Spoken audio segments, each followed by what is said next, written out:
Happy Arvo. Hello. Thank you so much for joining me today. How you doing? Welcome to 2025. What's the first reaction of the year to this random video? I don't know. The thumbnail just caught my eye, really. I'm like, what the hell? 9 things not to do in Australia. Don't sink your car in the ocean. I guess that's unique. You know, I've never heard that one before, so I'm quite interested to react to this. It's by Destination Tips, link down below. Check them out. 9 things not to do in Australia. Let's do it. Let's jump into 2025, y'all. Welcome to Destination Tips. Oh my God. Jumping into 2025 with no eardrums left. That was loud for me. Know before you go. Australia is a vast country with a myriad of natural wonders. I don't know if that's as loud for you guys as it is for me. Metropolitan but it's loud. Cities and unique wildlife. Yes, in fact, I'm going there next week. Who are you? So I put another shrimp on the barbie. Don't say that. Don't say that. Don't say put another shrimp on the barbie. This lame slogan was part of a 1980s ad campaign featuring Paul Hogan. I'll slip an extra shrimp on the barbie for you. See, what I never understood is he says, I'll slip another shrimp on the barbie. But where did let's put another shrimp on the barbie? Where did that come from? I know it's in Dumb and Dumber. That's where I think of it. That exact phrasing. I don't know if that's where it came from. But in Dumb and Dumber, he says it, and put another shrimp on the barbie. I think that was to someone from Austria in the movie. Anyway. The same slogan was part of a 1980s ad campaign featuring Paul Hogan. I'll slip an extra shrimp on the barbie for you. Targeting an American audience to come to Australia. So, yeah, I mean, you guys did it to yourself. That's what I don't get. Aussies actually call them prawns. Put another prawn on the barbie. So, where are you planning on going? You don't put those on the barbie very much, do you? Just going to visit Sydney, Perth, and then Darwin, I think. Don't underestimate distances. Australia is so big that England can almost fit inside it 60 times. Holy crap. That's interesting. I mean, they usually just say, you know, it's about as big as the USA. Which is true, but I've never seen it compared to the UK, which is quite small, huh? Apart from the long hauls through unforgiving desert, even the more populated routes can take longer to get to than you think. And what about the beach? Is it okay to go there? Sure. Just don't take beach safety signs lightly. Every year, people are injured at the beach, some fatally for not heeding these warnings. Gotcha. So I'm curious now how many fatal accidents there are at the beach in Australia per year. How many? Is that too, like, niche of a question? How many fatal accidents at the beach in Australia annually? Is this an answerable question? Hold on. Boom. 84 beach drownings.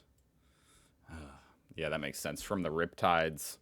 I always think of that one politician that got sucked into the riptide. Rest in peace to that man. I forget his name, to be honest. But that's not really what I'm thinking. I want to know, like, shark attacks, you know, wild animal attacks type thing. Although this is the type of thing that's actually the most dangerous, huh? Not the sharks, the riptides.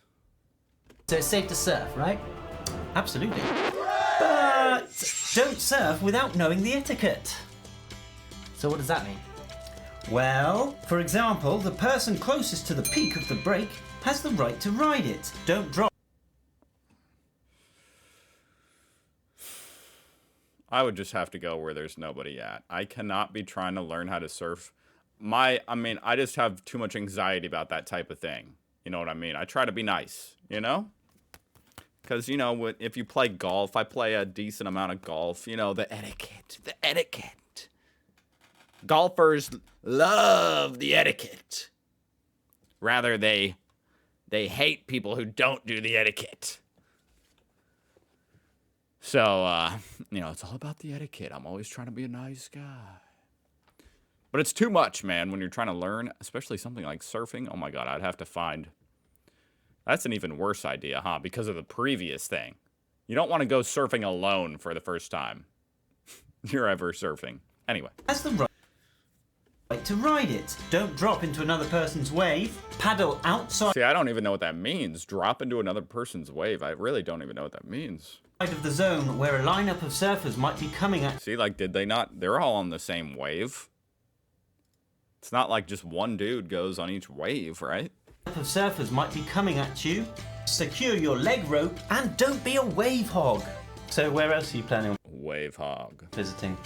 Thinking of going to Ayers Rock. Oh, lovely. Yeah, I just wanted to climb up it. No! Don't climb Uluru. The views at the top of the rock are phenomenal, and it's not a particularly difficult 348 metre climb. Even the 35 deaths from scaling the rock were mostly heart attacks. However, climbing this sacred and spiritual monolith is considered offensive and disrespectful to the local Anangu people. So be respectful and skip the What the hell? There's there's literally a line of people. You know, I can't help but wonder if this is one of those things where it's like, it's almost like there's a million other people being disrespectful. You know, I mean, I wouldn't do it. I wouldn't do it. I don't want to be disrespectful. It does look cool. Darn you ignorant, disrespectful people getting a better view than me because I bothered to look up the respectful thing to do. climb. Okay, I will. But also I've heard there's plenty of insects and spiders out there, so I've brought a lot of repellent. Well, that's good, but it's not just insects out there. Don't pet the dingoes. They may look like cute pooches, but they're basically wild dogs, so don't go petting them or encouraging them around your picnic site. There have been a handful of high-profile attacks, so be wary. So where else are you planning on going? I was thinking of hiring a four-wheel drive and heading... There's a lot of dogs over here in America you don't want to pet either, whether they're domesticated or not. Plenty of domesticated breeds you don't really want to be. You got to be careful around some of them, you know, partly because the owners. Anyway, I've seen one too many dog attacks lately. out to Fraser Island. Oh, that's nice. Yeah, who's going to drive? Yo. No! Don't go to Fraser Island with an experienced driver! I'm experienced. I'm sorry, I don't even know what that is. Don't go to Fraser Island. Sounds like something to react to. I'm writing it down, folks. Fraser Island? Fraser Island. Okay. With an experienced driver! I'm experienced. This is a popular thing to do as a backpacker. However, make sure you have an experienced four-wheel drive driver. One of the major roads there is literally sand on the beach. What the hell? So deflate your tyres and pay attention to the tides. Don't be the idiot who drives around Mahino Wreck and then needs rescuing. That would be me. You're not going to be wearing that, are you? Yeah, why not? Well, root actually means f***. What? What? Root means f***. Oh, sorry. What? Root is actually the Aussie F word.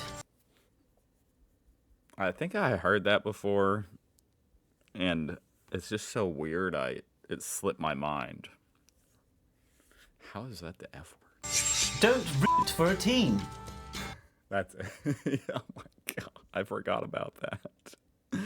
Oh man. Don't ask an Aussie which football team they're rooting for. You might get some strange looks. One last thing to know before you go. Don't believe stories of drop bears. Oh, you're not supposed to tell people that. Drop bear lore is legendary down under. These koala-like creatures live in trees and drop down on unsuspecting people. But fear not, there is a strong repellent to avoid these horrible beasties. Do you know what it is? Nope. Just spread a little Vegemite behind your ears. Which country would you like us to do our next video about? I enjoyed that. That was pretty good. Check them out. Destination tips link down below. I'm an Australian, and this is hilarious. But Australians never mention... I'm not even going to say the word because I guess it's the F word. Dingoes are not in major coastal cities, and drop bears are just rubbish. What? You're not supposed to say that, guys. I'm Australian, and this is actually funny. That people don't know anything about Australia. Why does this have so many dislikes? Did they say anything particularly like... Well, I mean, I guess this guy pointed out, you know, some things that were a little bit... I wouldn't necessarily say that they were wrong. I don't know. I guess that's for you guys to decide. I thought it was funny. Thank you so much for watching. I'll see you guys tomorrow. 2025, looking phenomenal so far. Let's hope it stays that way. Well, actually, you know what? There was a terrorist attack. I don't know why I'm even saying that. Literally within hours of 2025, there was an attack here in America. So, woo! But I'm still trying to remain positive, y'all.